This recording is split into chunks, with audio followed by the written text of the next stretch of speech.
बिस्मिल्लाहिर्रहमानिर्रहीम। अस्सलाम वालेकुम दोस्तों। आज की वीडियो में मैं आपको एक और बहुत खूबसूरत इन्फोग्राफिक बनाना सिखा रहा हूँ। डिफरेंट शेप्स को यूज करते हुए आप एजेंडा पॉइंट्स की स्लाइड किस तरह से बना सकते हैं। इसमें फॉर श्योर कलर्स का भी काफी अमल दखल है, बट जो इम्पोर्टेंट चीज है वो इलस्ट्रेशंस के साथ आपने किस तरह से प्ले करना है। ऑल्दो कि इस तरह की बनी हुई इलस्ट्रेशंस आपको पावर पॉइंट में नहीं मिलेंगी।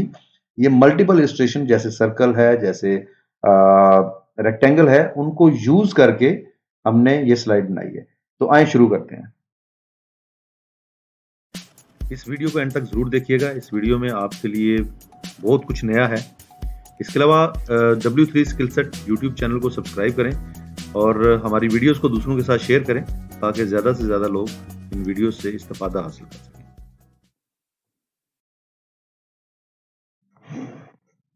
इस इन्फोग्राफिक्स को ड्रॉ करने के लिए सबसे पहले एक एम्प्टी स्लाइड ओपन कर लें और उसके ऊपर मौजूद तमाम टेक्स्ट बॉक्सेस को रिमूव कर दें। कंट्रोल ए से सिलेक्ट करें और डिलीट प्रेस कर दें। उसके बाद सबसे पहले आपने एक इसके ऊपर ग्रिड लाइंस जो है वो शो करनी है, तो यहाँ पे राइट क्लिक करें और ग्रिड्स को ऑन कर दें। तो ये देखें, ये डिस्ट्रीब्यूट हो गया हॉरिजॉन्टली और वर्टिकली सेंटर में। शेप लें यहाँ से और इस शेप को आपने कुछ इस तरह से ड्रॉ करना है। आउटलाइन खत्म कर दें और इसका कलर जो है वो हम for the time being black करते हैं और इस कलर को 50% के ऊपर जाके ट्रांसपेरेंट कर देते हैं।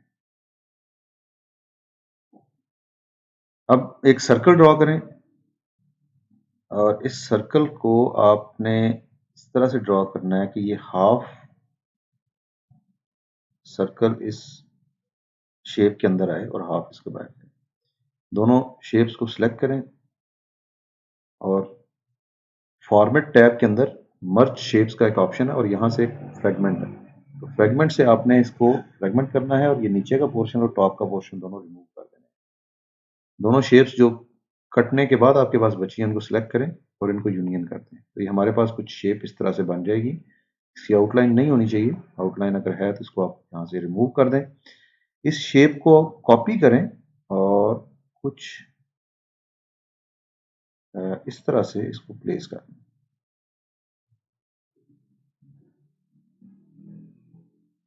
फिर एक और कॉपी इसकी तैयार करें और इसको भी यहाँ पर प्लेस करें। इसी तरह से आपने इसकी 5 कॉपीज तैयार करनी है। ये इंश्योर कर लें कि इनके जो दरमियानी फासला है वो एक ही जितना होना चाहिए।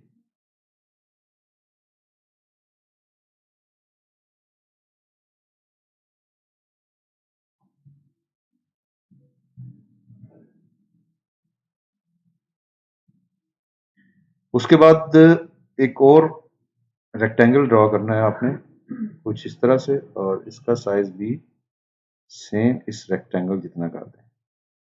अब दोबारा से इन तमाम शेप्स को सिलेक्ट करें और उनका कलर ब्लैक करने के बाद ट्रांसपेरेंट भी कर दें। ट्रांसपेरेंसी के लिए मोर कलर्स पे जाना है आपने और यहाँ से ये नीचे देखें ट्रांसपेरेंसी लिखा हुआ है, 50% पे ट्रांसपेरेंट कर दें। उसके बाद एक शेप ड्रॉ करनी है जो कि हाइट और विड्थ में इस रिमेनिंग पार्ट को कवर कर सके। इसी शेप को डुप्लीकेट करें और इसको साथ यूं करके आपने अटैच कर देनी है। अब ये हर 2 शेप्स को सिलेक्ट करते जाएं और इनको मर्ज कर दें। इनका यूनियन आपने तैयार करना है। यूनियन तैयार करने के बाद इन शेप्स की आउटलाइन दोबारा से खत्म करें और इनका कलर और बैकग्राउंड दोबारा से आपने चेंज करें। इन तमाम शेप्स को मैं सिलेक्ट करता हूं। उसके बाद इनकी आउटलाइन खत्म करने के बाद ब्लैक कलर और मोर फिल एंड कलर से जाके 50% पे ट्रांसपेरेंट कर दूंगा, कुछ इस तरह से। अब एक सर्कल आपने ड्रॉ करना है बॉटम में यहाँ पर, और ये सर्कल इस साइज का इसको बिल्कुल सेंटर में रखना है और इसके ऊपर एक और सर्कल ड्रॉ करें। इसका साइज थोड़ा सा आपने बड़ा करना है यूं, सेंटर में कर दें इसे और इसे बैक पे सेंड कर दें। इसी तरह से एक और सर्कल ड्रॉ करें, डुप्लीकेट, और इस सर्कल का भी साइज आपने बड़ा करना है नेक्स्ट शेप के हाफ पे और इसको भी बैक पे सेंड करना है। इसी तरह से आपने सर्कल्स ड्रॉ करने हैं, जितनी आपकी शेप्स थी उतने ही सर्कल बन जाएंगे। इसको भी नेक्स्ट शेप तक आपने ड्रॉ किया। स्मार्ट गाइड जरूर ऑन रखिएगा ताकि कहीं पे किसी तरह की गलती ना हो। उसके बाद इसको डुप्लीकेट करें। डुप्लीकेट करने के बाद इसको भी एडजस्ट करें कुछ यूं और बैक सेंड कर दें। और एक लास्ट टाइम इसको डुप्लीकेट करें और इसको भी आपने इसका साइज बड़ा करना है कुछ इस तरह से और इसको भी बैक पे सेंड कर दें। तो अब हमारे पास जो सर्कल्स हैं वो कुछ यूं ड्रॉ हो गए हैं शेप्स के साथ। अब एक और रेक्टेंगल आपने ड्रॉ करना है और शेप इस सर्कल को आपने कट कर देना है। तो ये रेक्टेंगल हम कुछ इस तरह से ड्रॉ करेंगे और इसके साथ ही ये तमाम सर्कल्स भी आप सिलेक्ट कर लें। अब मेरे पास ये रेक्टेंगल प्लस सर्कल्स ये सिलेक्टेड है। इस सर्कल को मैं इसमें से हटा देता हूँ और इन तमाम को मैं फ्रेगमेंट कर देता हूँ। फ्रेगमेंट करने के बाद जो इस साइड के पोर्शंस हैं ये मैं ड्रैग करूंगा एक साइड पे और फिर इनको डिलीट कर दूंगा।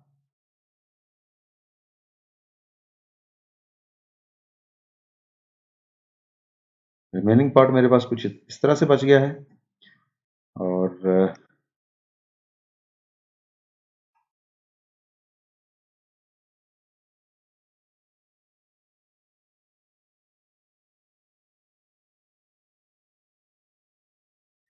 अब इन शेप्स को भी आपने सेलेक्ट करना है और इन शेप्स को भी मर्ज करते जाएं। तो ये मैंने टॉप की शेप और आउटर सर्कल को सिलेक्ट किया, फॉर्मेट में गया और यहाँ से मैंने इसको यूनियन कर दिया। लेकिन एक चीज़ आपने यूनियन करने से पहले इंश्योर करनी है कि इनके दरमियान में गैप ना आए। उसके लिए सबसे पहले तो आप इनके बॉर्डर्स जो हैं वो रिमूव कर दें और उसके बाद ये शेप्स तमाम की तमाम शेप्स पकड़ें और इनको थोड़ा सा बैक कर दें कुछ इस तरह से। टॉप शेप लें और आउटर सर्कल इन दोनों का यूनियन कर दें। नेक्स्ट शेप एंड सर्कल इसका भी यूनियन कर दें। नेक्स्ट शेप एंड सर्कल इसको यूनियन कर दें और इसी तरह से तमाम शेप्स और उसके जो सर्कल्स हैं जो हाफ कट पे थे उनको आपने यूनियन कर देना। बस एक लास्ट सर्कल हमारे पास एज इट इज रह जाएगा। अब इनकी कलर चेंज करें। कलर स्केलिंग मैंने सेट कर दिया। इसकी कलर स्केल मैंने कुछ इस तरह से किया है कि एक शेप जो मैंने मर्ज की थी उसको मैंने पकड़ा और फॉर्मेट में जाके फिल शेप में से ग्रेडियंट लिया और मोर कलर्स में जाके इसके 4 ग्रेडियंट्स मैंने हर एक के 4 ग्रेडियंट्स हैं। राइट मोस्ट के ऊपर मैंने इसको ब्लैक रखा है और ये सब के लिए ब्लैक है और लेफ्ट मोस्ट पे वो पर्टिकुलर कलर जो है उसका लाइट वर्जन मैंने ऐड किया है। सेंटर के दोनों पॉइंट्स के ऊपर उसका डार्कर वर्जन है। जैसे यहाँ पर ब्लू के केस में आप देख सकते हैं स्काई ब्लू है, उसके बाद ब्लू है और ब्लैक है। इसी तरह ग्रीन के केस में भी आप देख लें, ऑरेंज के केस में भी देख लें, पर्पल और फिर येलो के केस में। तो ये इस तरह से हमने ड्रॉ किया। 135 डिग्री एंगल आपने लीनियर का सेट करना है ताकि इसकी जो डार्क पार्ट है वो राउंडेड शेप के साथ आए। राइट क्लिक करें और यहाँ से आपने इसके स्मार्ट ग्रिड जो हैं या गाइड्स जो हैं ये खत्म कर देनी है। गाइड्स खत्म करने के बाद इन सब को आपने शेडो देना है। और शेडो किस तरह से देना है? फर्स्ट ऑफ ऑल इस शेप को सिलेक्ट करें, फॉर्मेट में जाएं, यहाँ से शेडो उसका आपने सेट करना है सेंटर वाला। उसके बाद जितनी भी शेप्स हैं इन सबको टॉप का शेडो दे दें जो कि कुछ इस तरह से आएगा। तो ये हम तमाम शेप्स को सेट शेडो दे देते हैं।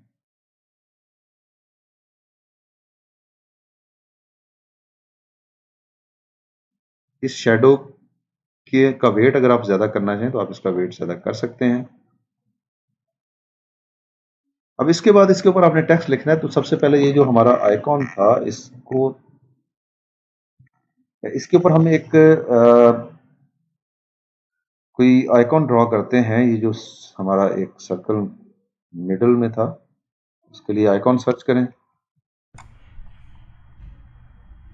और ये आइकॉन हम यहाँ से कुछ यूं आइकॉन पिक कर लेते हैं।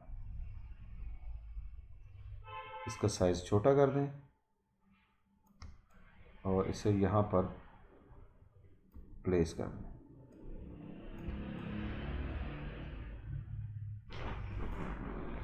इसका कलर चेंज कर लें। कलर अगर आप ग्रे रखते हैं तो वो ज़्यादा बेहतर रहेगा, इससे मैच भी कर रहे हैं। उसके बाद हर एक के ऊपर आपने कुछ टेक्स्ट लिखना है, तो टेक्स्ट लिखने के लिए टेक्स्ट बॉक्स ड्रा करें और this is first agenda point, और इसको आप सेट करते हैं यहाँ पर। नेक्स्ट एजेंडा पॉइंट को इसके ऊपर ले जाएं कुछ इस तरह से। This is second agenda point. अच्छा, इसका जो फॉन्ट का कलर है ये आप वाइट भी कर सकते हैं और ग्रे भी कर सकते हैं। इस केस में मैं वाइट करूँगा और थोड़ा सा इसको बड़ा कर दूँगा ताकि ये इजीली विजिबल हो जाए। फिर इसे उठाएं और इससे टॉप पे ले जाएं। यहाँ पर इसको थर्ड एजेंडा पॉइंट हो गया।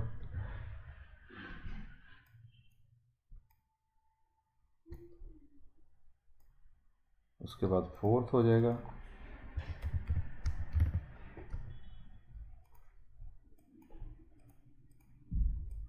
And fifth.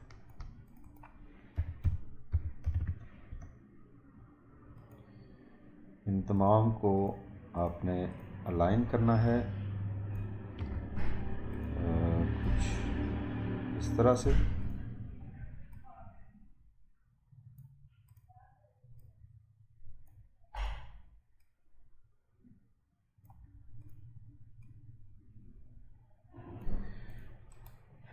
उसके बाद बैकग्राउंड चेंज कर दें। इसका बैकग्राउंड चेंज करने के लिए डिज़ाइन टैब में जाएं और फॉर्मेट बैकग्राउंड पे आपने क्लिक करना है। यहाँ से इसका बैकग्राउंड आप सेट कर दें सॉलिड कलर, और सॉलिड में आप सेलेक्ट कर लें ग्रे। ये जो हमारा सर्कल था इसका कलर हमने वाइट रखना है, तो इसको मैं यहाँ से वाइट सेलेक्ट कर लेता हूँ।